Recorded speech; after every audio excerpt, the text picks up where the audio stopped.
जय माई की जय मां कामाख्या। क्या घर में मां बगलामुखी की साधना करना सुरक्षित है? क्या बिना गुरु के केवल श्रद्धा से की गई पूजा मां की कृपा हमारे जीवन में हमें दिला सकती है? और क्या सचमुच मां बगलामुखी की उपासना जीवन की बाधाओं, शत्रु भय और नकारात्मक शक्तियों के प्रभाव को कम करने की अक्षमता रखती है?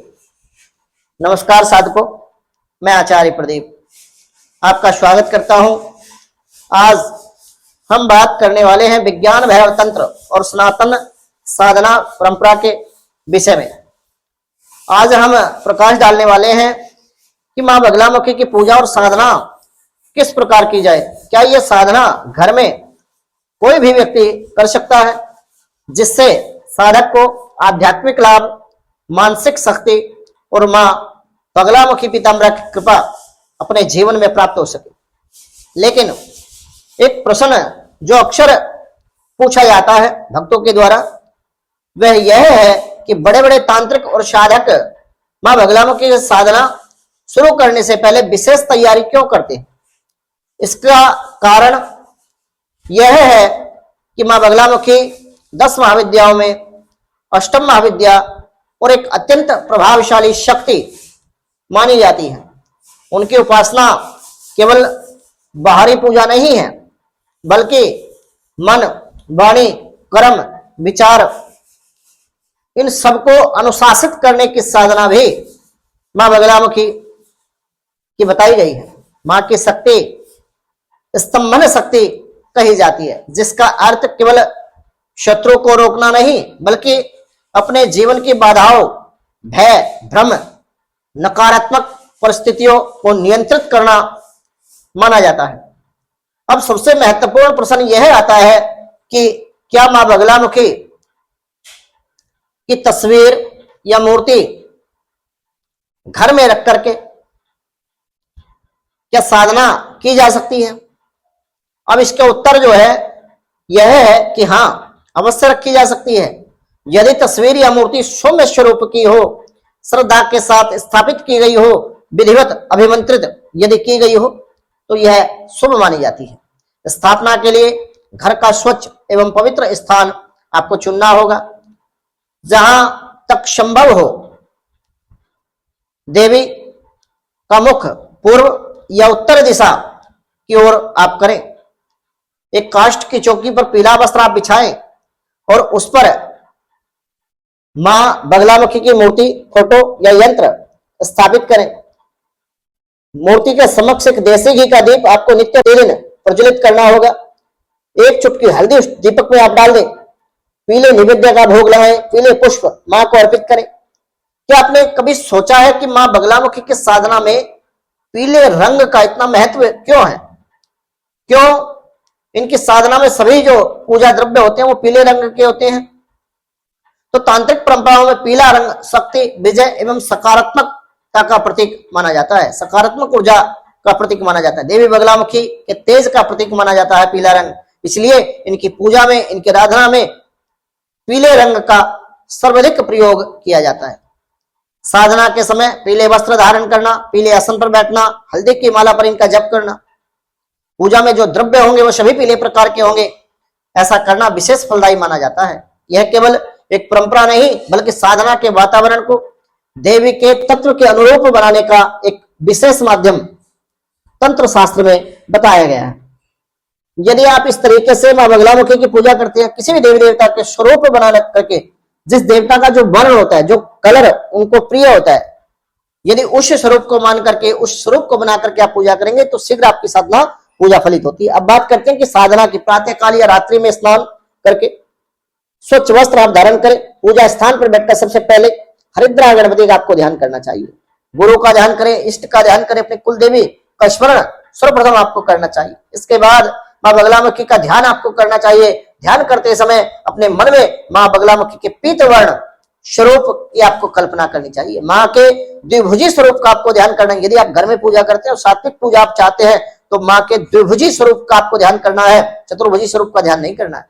जो साधक के जीवन से भय, संकट और नकारात्मकता को दूर कर रही हो, इस प्रकार से आपको ध्यान करना है। इसके पश्चात श्रद्धा और भक्ति के साथ मंत्र जब आप करें, जिस मंत्र की आपके पास दीक्षा है उस मंत्र का आप जप करें। यदि दीक्षा नहीं है तो मंत्र जप कदापि ना करें, या फिर ओम बगलामुखी नमः इस मंत्र का जब भगवान शिव को गुरु मान करके करें, या फिर बगलामुखी चालीसा या सतनाम का पाठ करें। इसलिए प्रतिदिन निश्चित समय पर आपको जप करना अधिक प्रभावशाली माना गया है। यदि आप निश्चित समय एक समय रखेंगे, 5 बजे करते हैं तो 5 बजे, 4 बजे करते हैं तो 4 बजे, 12 बजे करते हैं तो रात्रि में 12 बजे, लेकिन क्या केवल मंत्र जप ही पर्याप्त है? विज्ञान व्यवहार तंत्र हमें बताता है कि साधना की सबसे बड़ी शक्ति साधक की एकाग्रता या एकाग्र मन होता है। यदि मन आपका भटक रहा है, इधर उधर डोल रहा है, पूजा में आप बैठे हैं, ध्यान आपका कहीं है, क्रोध द्वेष और अहंकार से आपका मन भरा हुआ है, तो हजारों मंत्र जप सीमित फल देते हैं। लाखों की संख्या में भी यदि आप मंत्र जप कर लेंगे तब भी आपको कोई लाभ नहीं मिलने वाला। वहीं यदि मन श्रद्धा और विश्वास एवं समर्पण भाव से भरा हुआ है, देवी के प्रति आपके मन में समर्पण भाव है, तो साधारण पूजा भी असाधारण प्रभाव उत्पन्न कर सकती है। इसलिए मां बगलामुखी की साधना में बाहरी अनुष्ठानों के साथ साथ आंतरिक शुद्धता भी परम आवश्यक है, उतनी ही आवश्यक, उससे कहीं ज्यादा आवश्यक है। कई बार साधक हमसे प्रश्न पूछते हैं कि क्या साधना के दौरान विशेष संकेत मिलते हैं? अनुभव प्रत्येक साधक का अलग हो सकता है, लेकिन नियमित उपासना करने वाला पर मानसिक शांति, आत्मविश्वास में वृद्धि, भय में कमी, निर्णय लेने की अक्षमता जो पहले कम थी उसकी वृद्धि होती है, उसमें सुधार आता है, और सकारात्मक ऊर्जा का अनुभव भी साधक अपने जीवन में निरंतर करता है। यह साधना के शुभ प्रभाव का संकेत ही माना जाता है। तो इससे बढ़िया संकेत कुछ नहीं हो सकते। यदि आप अपने मन में पॉजिटिव फील करते हैं और निर्णय लेने की क्षमता आपकी बढ़ जाती है, वाणी में आपकी सत्यता आ जाती है, हालांकि किसी भी छोटे अनुभव को सिद्धि समझ लेना उचित नहीं, देव की तो कृपा हो जाए वही बहुत बड़ी बात है। सच्चा साधक सदैव विनम्र रहता है और निरंतर साधना रत हो रहता है, साधना करता रहता है। इष्ट के प्रति इतना समर्पण भाव होता है कि वो अपना सब कुछ भूल करके अपना सर्वस्व देवी को समर्पित कर चुका होता है। और जो साधक अपना सर्वस्व मां भगवती बगलामुखी को समर्पित कर चुका होता है, उसके जीवन में किसी भी प्रकार की कोई बाधा नहीं रह सकती। अब एक अत्यंत महत्वपूर्ण सावधानी, मां बगलामुखी की सामान्य पूजा और भक्ति तो घर में की जा सकती है, लेकिन किसी भी प्रकार की गूढ़ तांत्रिक प्रयोग, साधना, शत्रु स्तंभन, विशेष अनुष्ठान या उच्च स्तरीय साधना बिना योग्य गुरु के मार्गदर्शन के नहीं करनी चाहिए। यदि आपके पास योग्य गुरु है, मार्गदर्शन है, तो आप कर सकते हैं। तंत्र एक अत्यंत गंभीर विषय है और तंत्र सबके लिए नहीं है। मैं आपको बता देना चाहता हूं अपनी प्रत्येक वीडियो के माध्यम से, बिना गुरु के ज्ञान नहीं है भैया। और दूसरी बात, यदि आप बिना गुरु के इस साधना में जाने का सोच रहे हैं तो फिर आप अपने अनिष्ट के लिए भी तैयार रहें। इसकी मर्यादाओं का पालन करना परम आवश्यक है। इसलिए घर में सदैव मां की भक्ति, ध्यान, स्तोत्र, चालीसा, सतनाम, सामान्य मंत्र जब ओम बगलामुखी नमः तक ही सीमित रहना श्रेयस्कर माना जाता है। जो लोग यूट्यूब पर, इंस्टाग्राम पर, फेसबुक पर अपने सोशल मीडिया साइट से फेम पाने के लिए केवल मां बगलामुखी को मंत्र उच्चारण, मैंने देखा है बहुत सारे लोग बोल करके मंत्र का उच्चारण करते हुए यज्ञ करा देते हैं। जिस मंत्र की आपने दीक्षा ले ली उसका मुख्य बाहर उच्चारण यदि कर दिया तो तुम्हारे पास क्या रहा?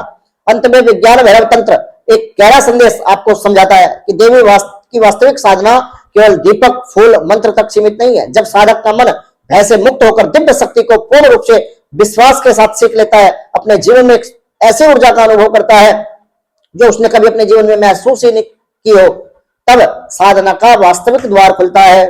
मां बगलामुखी केवल बाहरी शत्रुओं को नहीं रोकती, बल्कि भीतर बैठे भय, भ्रम, नकारात्मक ऊर्जा, काम, क्रोध, लोभ, मोह, अहंकार, आत्मविश्वास की कमी को भी स्तंभित करने में मदद करती है।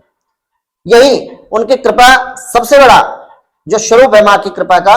यदि आप सच्चे मन से, शुद्ध भावना से, नियमित रूप से समर्पण भाव के द्वारा मां बगलामुखी की पूजा करते हैं तो मां की कृपा आपके जीवन में साहस, सुरक्षा, स्थिरता और आध्यात्मिक उन्नति का मार्ग अपने आप ही प्रशस्त कर सकती है। जो लोग चिल्ला चिल्ला करके मां बगलामुखी मंत्र के द्वारा हवन करा रहे हैं, यज्ञ करा रहे हैं, मैं उनको बता देना चाहता हूं कि भैया जब आपने गुरु दीक्षा ले ली, गुरु के द्वारा आपको एक निर्देश मिलता है कि गुरु मंत्र का मुख्य बाहर उच्चारण नहीं करना चाहिए, तो किस तरीके से आप उस मंत्र का उच्चारण करके उस मंत्र के द्वारा हवन कर रहे हैं।